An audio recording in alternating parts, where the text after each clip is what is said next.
जीवन का रहस्य डीएनए से प्रोटीन तक। हमारे शरीर लाखों छोटे छोटे कोशिकाओं से बने हैं। हर कोशिका में एक नाभिक होता है जो कोशिका का नियंत्रण केंद्र होता है।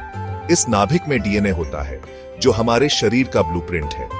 डीएनए में आनुवंशिक जानकारी होती है जो हमें हमारे माता पिता से मिलती है, लेकिन डीएनए खुद ही हमारे शरीर का निर्माण नहीं कर सकता। इसके लिए उसे प्रोटीन की जरूरत होती है। प्रोटीन हमारे शरीर के वर्कहॉर्स होते हैं।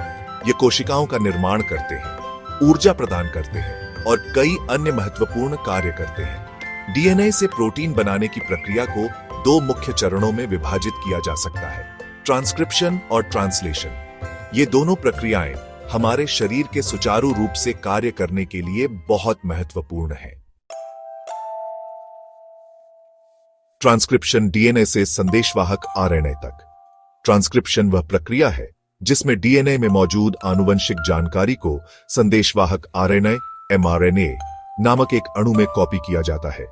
यह प्रक्रिया कोशिका के नाभिक में होती है। ट्रांसक्रिप्शन के लिए तीन मुख्य घटक होते हैं, डीएनए, एमआरएनए और आरएनए पॉलीमरेज। आरएनए पॉलीमरेज एक एंजाइम है जो डीएनए को खोलता है और एमआरएनए अणु के निर्माण को नियंत्रित करता है। एमआरएनए एक प्रकार का आरएनए होता है जो डीएनए से आनुवंशिक जानकारी को राइबोसोम तक ले जाता है, जहां प्रोटीन संश्लेषण होता है।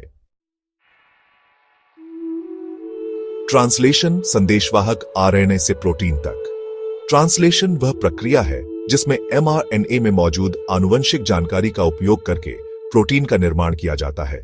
यह प्रक्रिया कोशिका के राइबोसोम में होती है। ट्रांसलेशन के लिए तीन मुख्य घटक होते हैं, एमआरएनए, राइबोसोम और टीआरएनए।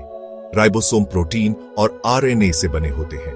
टीआरएनए अमीनो एसिड को राइबोसोम तक ले जाता है, जहां उन्हें प्रोटीन श्रृंखला बनाने के लिए एक साथ जोड़ा जाता है। एमआरएनए में आनुवंशिक जानकारी कोडन नामक 3 अक्षर के अनुक्रमों में व्यवस्थित किया जाता है। प्रत्येक कोडन एक विशिष्ट अमीनो एसिड से मेल खाता है।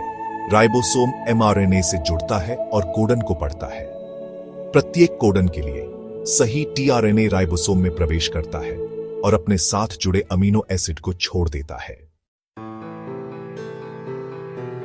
इन प्रक्रियाओं का महत्व। ट्रांसक्रिप्शन और ट्रांसलेशन जीवन के लिए दो मौलिक प्रक्रियाएं हैं। ये प्रक्रियाएं ही यह सुनिश्चित करती हैं कि कोशिकाओं को अपने कार्यों को करने और जीवित रहने के लिए आवश्यक प्रोटीन मिले। बिना ट्रांसक्रिप्शन और ट्रांसलेशन के कोशिकाएं प्रोटीन का उत्पादन नहीं कर पाएंगी और जीवन संभव नहीं होगा।